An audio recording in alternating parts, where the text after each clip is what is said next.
চৰাইদেউৰ কৃষক নুমল শইকীয়া কাঠফুলা খেতিৰ জৰিয়তে স্বাৱলম্বীৰ পথত এখোজ। আজি আমি চিনাকি কৰি দিব লৈছো চৰাইদেউ জিলাৰ হাপেখাটি অঞ্চলৰ ১ নং মৰাণহাবি গাঁৱৰ আদৰ্শৱান খেতিয়ক নুমল শইকীয়া। উক্ত যুৱকজনে প্ৰতি বছৰে ধান খেতিৰ উপৰিও বাম খেতি কৰি নিজকে স্বাৱলম্বীৰ পথত আগুৱাই নিছে।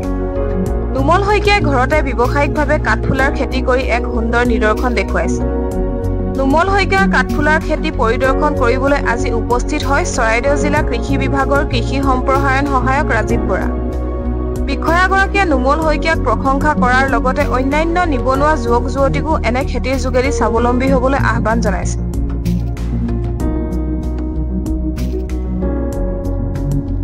ভিডিঅ'টো ভাল লাগিলে any voice YouTube channel subscribe আৰু any voice Facebook page follow' কৰি দিব। তেতিয়াহে এনে ভিডিঅ'সমূহ আগলৈও পাই থাকিব।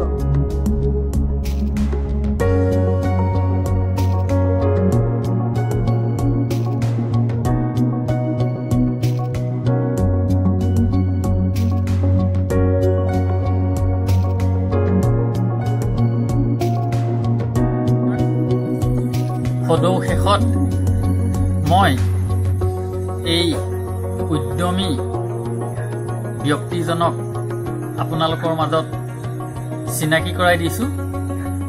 তেওঁৱে হৈছে এয়া নুমল শইকীয়া।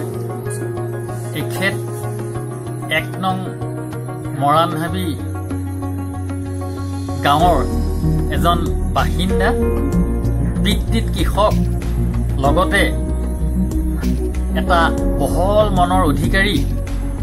কৃষিৰ বৃত্তিৰ লগত জড়িত থকাৰ উপৰিও এই কাঠফুলা ফাৰ্মখন গঢ় লৈ উঠাৰ যি প্ৰচেষ্টা তেওঁ হাতত লৈ এই কাঠফুলা ফাৰ্মখন গঢ় লৈ উঠাইছে আৰু লগতে তেওঁ শংকৰদেৱ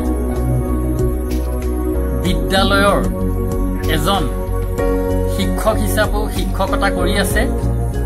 তাৰ মাজতো আজৰি সময়ত এইদৰে এই কাঠফুলাৰ কৃষি ফাৰ্মখন প্ৰস্তুত কৰি আৰ্থিকভাৱে তেওঁ সকাহ লৈছে। লগতে উঠি অহা এই প্ৰজন্মৰ বাবে আদৰ্শৰ প্ৰতীক হিচাপে মাইলৰ খুঁটি হৈ তেওঁ থিয় দিছে। গতিকে তেখেতক আমি কৃষি বিভাগ লগতে মোৰ ফালৰ পৰা তেখেতক আন্তৰিক অভিনন্দন আৰু উজ্জ্বল ভৱিষ্যত কামনা কৰিছোঁ। ধন্যবাদ।